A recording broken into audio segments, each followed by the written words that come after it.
Alhamdulillah, wassalatu wassalam ala rasulillah wa ala alihi wa sahbihi ajmain. Amma ba'd, a'udhu billahi minash shaitanir rajim, bismillahir rahmanir rahim. Kuntum khayra ummatin ukhrijat lin-nas, ta'miruna bil ma'rufi wa tanhauna 'anil munkar wa tu'minuna billah. Rabbi shrah li sadri wa yassir li amri wahlul 'uqdatam min lisani yafqahu qawli. My respected elders and my dear brothers and sisters, I welcome all of you with Islamic greetings. Assalamu alaikum wa rahmatullahi wa barakatuh. It's a pleasure and honor for me to be present in the Darut Tawheed organization in Bandung. And this is my second visit to the city of Bandung, but the first visit to this great organization, Darut Tawheed. And I'm happy to be here, mashallah. And the Ustad has asked me to speak for a few minutes, inshallah. I started my talk by quoting a verse of the glorious Quran from Surah Al Imran, Surah number 3, ayat number 110, where Allah says, Kuntum khaira ummatin ukhrijat lin-nas. O ye Muslims, ye are the best of peoples evolved for mankind. Allah is giving us an honor that we Muslims are the khaira ummah, the best of people. Whenever there is honor, it is always followed up with a responsibility. There is no honor without responsibility. So when Allah is giving us the responsibility and calling us Muslims as the best ummah amongst all the people, don't we have a responsibility? The reply is given in the same verse. Allah says, تَأْمِرُونَ بِالْمَعْرُوفِ وَتَنْهُونَ عَنِ الْمُنْكَرِ وَتُؤْمِنُونَ بِاللَّهِ. Because we enjoin what is good and we forbid what is wrong and we believe in Allah. Allah subhanahu wa ta'ala is calling us the khaira ummah because we Muslims are supposed to enjoin what is good and forbid what is wrong and believe in Allah. If we do not enjoin what is good and if we do not forbid what is wrong, if we don't do dawah, if we don't do islah, we are not fit to be called as khaira ummah. We aren't fit to be called as Muslims. It is fard on every Muslim that we should deliver the message of Islam to our non-Muslim friends, our non-Muslim neighbors, and to Islam with the Muslims. Just a moment, okay? Because not all of understand, ya. Sometimes. Jadi gini, it's okay for me to translate by my opinion. Jadi kita ini khairu ummah. Surat Ali Imran ayat berapa? Kuntum khairu ummah. Kita ini umat yang terbaik yang diciptakan Allah. Ini kehormatan besar jadi umat terbaik sepanjang ta'muruna bil ma'ruf, sepanjang kita mau mengajak juga orang kepada kebaikan dan mencegah orang dari kemungkaran serta beriman kepada Allah.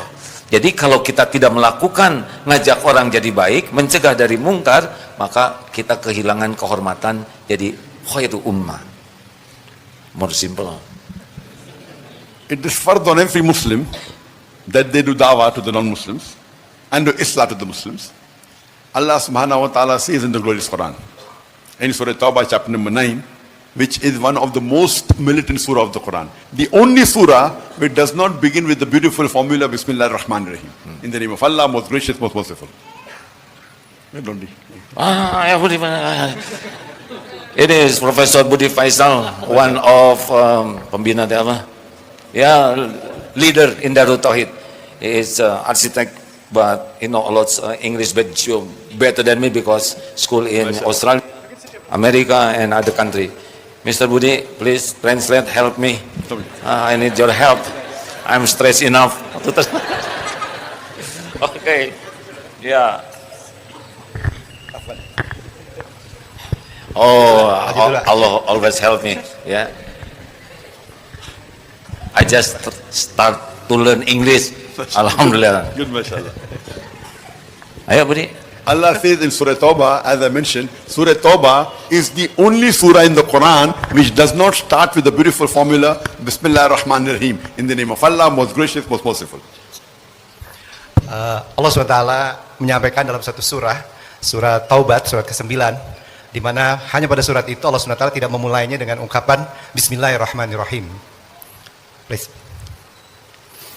And in Surah Tawbah, why does Allah subhanahu wa ta'ala does not start with the beautiful formula Bismillahir Rahmanir Rahim? For example, if you are walking on the streets of Bandung with your wife or with your mother, and if there is a hooligan who snatches the handbag of your wife and runs away, what will you do? Terkait kembali dengan surat At-Taubah yang tidak dimulai dengan ucapan Bismillahirrahmanirrahim dengan menyebut nama Allah yang Maha Pengasih lagi Maha Penyayang. Misalnya beliau sampaikan kita sedang jalan di satu jalan di kota Bandung bersama dengan istri ataupun dengan ibu kita, dan beliau katakan ada hooligan. Hooligan itu persipnya kota Bandung ya, persipnya tapi di Inggris. Dan kemudian mengambil tas dari istri atau ibu kita. Apa yang kita akan lakukan? But naturally, you run after him. When you catch up with him, you will not say, Assalamu alaikum warahmatullahi wabarakatuh. You will not say that, Bismillahirrahmanirrahim. You will get down to the subject directly. Hey, mister, give me back the handbag, otherwise I'll break your neck. Hey, mister, give me back the handbag, I will break your arm. You will get down to the subject directly. Tentu kita tidak akan bermanis-manis dengan orang yang mengambil tas dari tangan istri dan atau ibu kita. Tentu kita tidak akan menyampaikan Assalamualaikum, Bismillahirrahmanirrahim. Tidak, tentu kita tidak akan melakukan itu. Bahkan kita langsung dengan tegas meminta tas itu kembali. So in Surah Tawbah, there is a peace treaty between the Muslims and the mushriks of Makkah. And this peace treaty was unilaterally broken by the mushriks of Makkah. So Allah subhanahu wa ta'ala is giving a warning to the mushriks that put things straight in 4 months' time, otherwise a declaration of war. And when Allah talks about declaration of war, He comes to the subject directly. No bismillah required. Ya, ini terkait dengan kisah Peace Treaty Hudaybiyah, you mean the Peace Treaty is the Hudaybiyah, Hudaybiyah ya, is that right? The Hudaybiyah Yes. Treaty ya. Yes. Ini terkait dengan kisah ketika pada waktu itu perjanjian antara kaum muslimin dengan kaum Quraisy Mekah, yang tadi disebutkan Peace Treaty, perjanjian perdamaian terkait dengan perjanjian Hudaybiyah. Nah, ini mungkin nanti dilanjutkan ya, apa yang akan terjadi setelah perjanjian ini. Please continue. But by the time Allah subhanahu wa ta'ala reaches verse number 24, now He's talking to us Muslims. He's addressing us. And Allah says, Qul in kana abaukum. Say whether it be for fathers, wa abnaukum, or your sons, wa azwajukum, or your spouses, your wives or husbands, wa ashiratukum, or your relatives. Ya, dalam surat At-Taubah ayat 24 Allah SWT juga berfirman, kurang lebih maknanya, seandainya ayah-ayah kalian, anak-anak kalian, istri-istri kalian. Okay, continue. Finish the surah. You haven't finished the surah? Oh. No, if I say you won't be able to understand. Oh, okay. Small. Okay. Long verse. Okay. So you translate the first part, then I'll... Okay. That you ya ayyuhalladzina amanu wa Qul in kana abaukum, wa abnaukum, wa ikhwanukum, wa azwajukum, wa ashiratukum. Wahai orang yang beriman, seandainya kul in kana abaukum, ayah-ayah kalian, wa abnaukum, anak-anak kalian. Is that wa azwajukum, istri-istri kalian. And then Wa ashiratukum. wa ashiratukum. Your relatives. Your relatives. Keluarga kalian.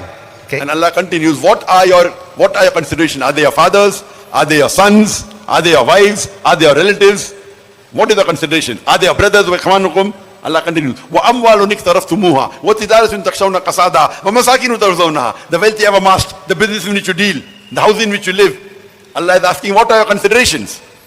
Lanjutan dari ayat yang sama dalam surat At-Taubah ayat 24, harta-harta kalian yang kalian khawatirkan, rumah-rumah kalian yang akan khawatirkan. Saya tidak bisa menerjemahkan secara detail ya, takut salah ayatnya. Tapi intinya Allah SWT beliau menyampaikan apa pertimbangan kalian terkait dengan tadi yang disampaikan di pertama.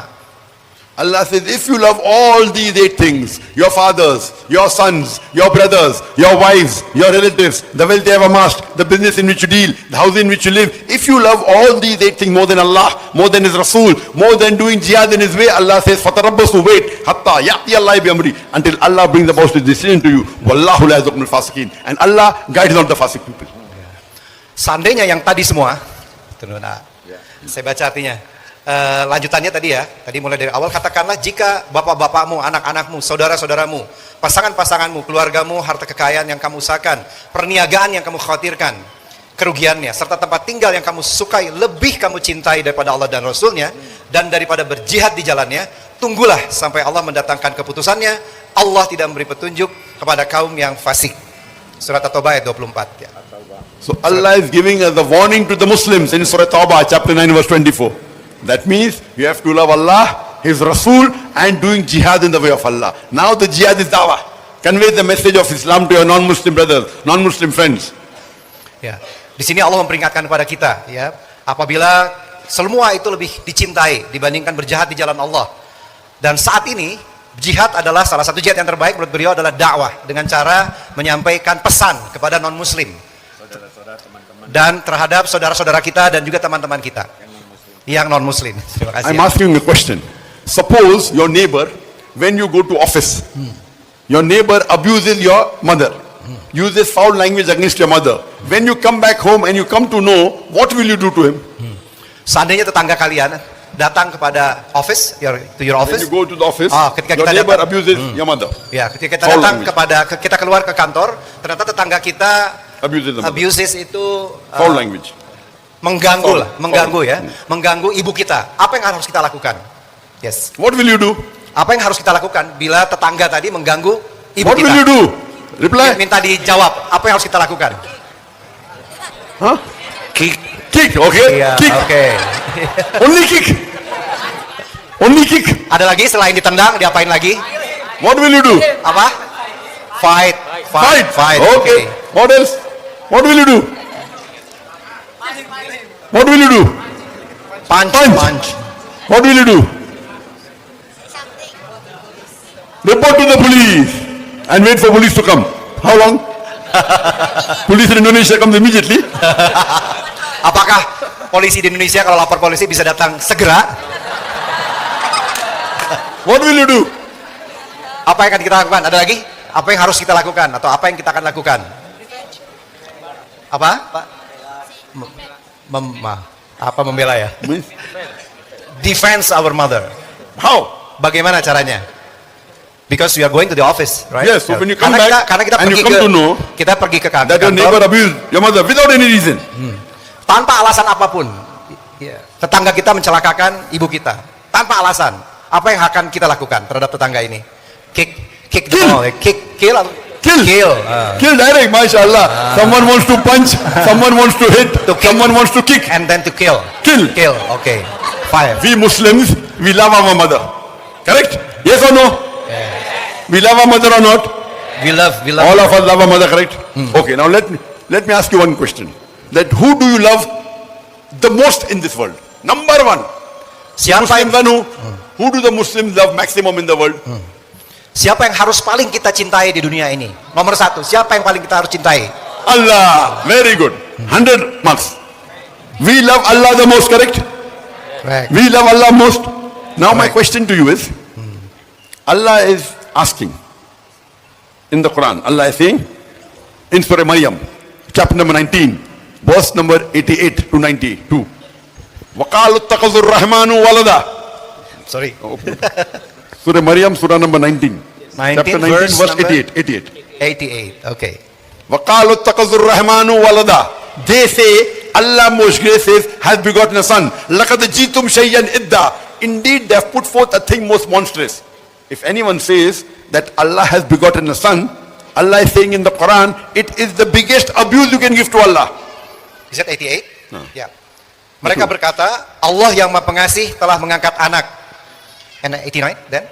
Sungguh kamu benar-benar telah membawa sesuatu yang sangat mungkar. Allah here is saying in the Quran that if you say Allah has begotten a son, it is the biggest abuse you are giving to Allah. Translate. Diulang lagi oleh beliau, Allah SWT berfirman bahwa Allah telah mengangkat anak. Sungguh kamu benar-benar telah membawa sesuatu yang sangat mungkar. No, that is the translation. I'm giving tafsir now. Okay. So after you finish translation, Okay. you have to translate me. Yeah, okay. Not that. Okay. The translation. I'm tafsir. giving tafsir now. Okay. That Allah is saying that the biggest abuse you Okay. can give to Allah subhanahu wa ta'ala Yeah. is to say that Allah has begotten a son. Oke. Sekarang tafsir dari beliau adalah Allah mengatakan, Allah berfirman bahwa yang paling abuse apa, Pak? Yang penghinaan ya. Yang penghinaan yang paling besar terhadap Allah adalah ketika kalian mengatakan bahwa Allah mempunyai anak. If the sky had feeling, the sky would have burst open. The earth would have split asunder. The mountain would have fallen down to utter ruin. Seandainya No read. oh, oke, that verse. I'm going. Oke. Terjemah tafsir. Oke. Alhamdulillah Just a untuk second. bukan saya yang nerjemahin. Bahagia. 90? Oke, 90 right? Lanjutan dari ayat nomor 90. Karena ucapan itu hampir saja langit pecah, bumi terbelah, dan gunung-gunung runtuh berkeping-keping. Yes, 90. Yes. So here Allah is saying the biggest abuse you can give to Allah is call him that Allah has begotten a son. If anyone says Allah has got a son, it is the biggest abuse you are giving to Allah. Jadi dalam hal ini menurut beliau yang paling menghinakan ya, mungkin lebih tepat, yang paling menghinakan bagi Allah SWT adalah ketika kita mengatakan bahwa Allah itu punya anak. Today in our offices, in our schools, in the universities, in college, our Christian friend, they are saying Allah has begotten a son. Do they say or not? Yes. Yes. What are you doing? What are you doing? You say you love Allah you love Allah maximum. More than your mother, more than your brother. Someone abuses your mother, you want to punch him, you want to kill him, you want to kick him. Every day your non-Muslim friends are abusing Allah. What are you doing? Terjemah. Ya. Jadi sekarang di kantor-kantor kita, di sekolah-sekolah kita, dimanapun, sekarang teman-teman kita yang beragama Kristen menyampaikan bahwa Allah mempunyai anak. Apa yang harus kita lakukan? Padahal tadi kita mengatakan bahwa kita mencintai Allah maksimum. Paling maksimum, bahkan lebih mencintai dari ibu kita sendiri, dari ayah kita sendiri, dari saudara-saudara kita. Tapi sekarang begitu ada teman-teman kita yang beragama Nasrani mengatakan Allah punya anak, apa yang kita lakukan? You love Allah more than your mother, more than your father. Someone abuses your mother, you want to punch him, you want to kick him, you want to kill him. Ya. Every day your non-Muslim friends are abusing Allah. What are you doing? Ya. Katanya Doing dakwah. ya, beliau menyampaikan lagi sekali lagi menegaskan, katanya kita tadi mencintai Allah lebih dari ibu kita sendiri, anak-anak kita, ayahanda kita. Seandainya ibu kita di abuse tadi, dihina, dicela, kita ingin memukul dia, bahkan kita ingin membunuh dia. Nah, sekarang Allah dikatakan mempunyai anak, Allah dihina. Apa yang harus kita lakukan? Dakwah. I'm not telling you to hit them. I'm not telling you to punch them. I'm not telling you to kick them. I'm not telling you to kill them. At least open your mouth. Ya. Saya tidak mengatakan kalian harus memukul dia, kalian harus membunuh mereka. Saya tidak mengatakan itu. Tapi setidaknya bukalah suara kalian. Open At your least mouth. open your mouth. At least tell them what you're doing is wrong. You're abusing my God, Allah. At least open your mouth. Convey the message. Ya. Setidaknya buka mulut kalian, sampaikan sesuatu. Convey the message, sampaikan pesannya. It is fard on every Muslim that he should do dawah to the non-Muslim. Ini adalah sebuah kewajiban, fardu ain bagi seluruh muslim, setiap muslim untuk berdakwah. Allah says in the Quran in Surah Al-Asr, chapter number 103, verse number 1 to 3, Wal Asr, Innal insana lafi khusr, illa alladhina amanu, wa amilu salihati, wa tawasaw bil haqq wa tawasaw bis sabr. By the token of time, man is verily in loss, in khasara, except those who have four things. Unless